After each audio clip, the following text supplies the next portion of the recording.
नमस्कार। आज हम कर रहे हैं बोर्ड 2025 के एसएसटी का कोड बी। और हम ये बात जानते हैं कि जो शॉर्ट आंसर क्वेश्चंस हैं वो चारों सेट्स में एक ही प्रकार के होते हैं, सिर्फ उनका जो क्रम है वो बदल जाता है।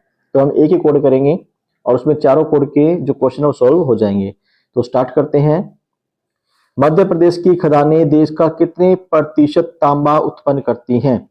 तो अगर ये आंकड़ा 2021-22 के आधार पर पूछा गया है तो इसका आंसर बनता है 52%। लेकिन अगर हम वर्तमान की बात करें तो वर्तमान में स्टूडेंट ध्यान कर लें, ये जो आंकड़ा है वो 59% के करीब पहुंच चुका है। सार्वजनिक और निजी क्षेत्र किस आधार पर विभाजित होते हैं? On what basis is the public and private sector divided? तो इसका आंसर है उद्यमों के स्वामित्व, ओनरशिप ऑफ एंटरप्राइजेस, डी।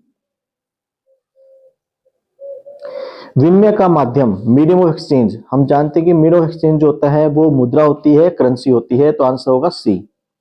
अनौपचारिक, इनफॉर्मल लेंडर जो होते हैं उनमें तीनों शामिल होते हैं, मनी लेंडर भी, बिजनेसमैन भी और फ्रेंड भी। हम इनमें से किसी भी पैसा ले सकते हैं, तो उपरोक्त सभी, डी इसका आंसर होगा। गायत्री मंत्र किस वेद का मंत्र है? तो गायत्री जो मंत्र है वो ऋग्वेद से लिया गया है।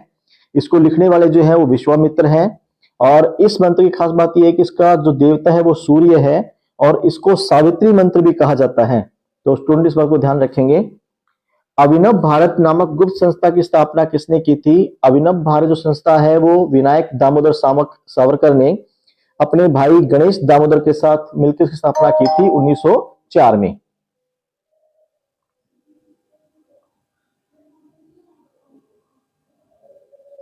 साइमन कमीशन भारत कब आया? Simon commission Bharat 1928। Simon commission Bharat कब आया? साइमन कमीशन भारत 1928 में आया।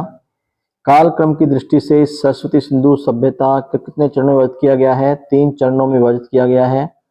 2019 में लोकसभा में महिला सांसदों की संख्या कितने प्रतिशत थी? तो 2019 में जो महिला सांसद थी वो 78 थी, जो कि 14.36% बनता है, और ये हमारी 17वीं लोकसभा थी। वर्तमान 2024 में 18वीं लोकसभा में महिला सांसदों की संख्या 73 है और ये घट करके 13.52% रह गया है। बेल्जियम में कितने प्रतिशत लोग डच भाषा बोलते हैं? 59% लोग जो है वो डच भाषा बोलते हैं। भारत में औरतों के लिए आरक्षण की व्यवस्था की गई थी, पंचायती राज व्यवस्था, ऑप्शन डी। पंजाब हरियाणा में कितने प्रतिशत भूमि पर खेती होती है? 80% भाग पर खेती होती है।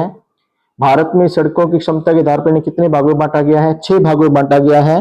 नेशनल, स्टेट, डिस्ट्रिक्ट, रूरल, सीमावर्ती सड़कें और एक्सप्रेस वे।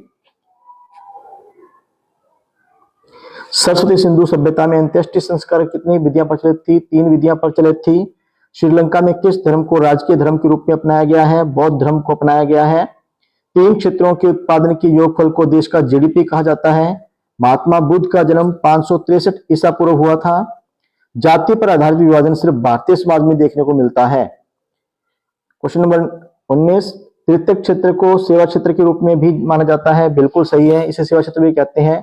तृतीयक क्षेत्र में वस्तुओं का उत्पादन होता है, ये गलत है। इसमें वस्तुओं का नहीं, सेवाओं का उत्पादन होता है, इसलिए ए सही है और आर गलत है। 1992 में लोकतांत्रिक शासन व्यवस्था के तीसरे स्तर को ज्यादा शक्तिशाली और प्रभावी बनाया गया। बिल्कुल सही है, पंचायती राज व्यवस्था इसमें लागू की गई थी। अब स्थानीय स्वशासी निकायों के चुनाव नियमित रूप से कराना संवैधानिक बाध्यता है, ये भी सही है। अर्थात ए और आर दोनों सही है और जो आर है वो ए का सही स्पष्टीकरण है। विश्व व्यापार संगठन क्या है? डब्ल्यूटीओ जो है वो विश्व के देशों के मध्य स्वतंत्र व्यापार को बढ़ावा देने के लिए बनाई गई एक संस्था है।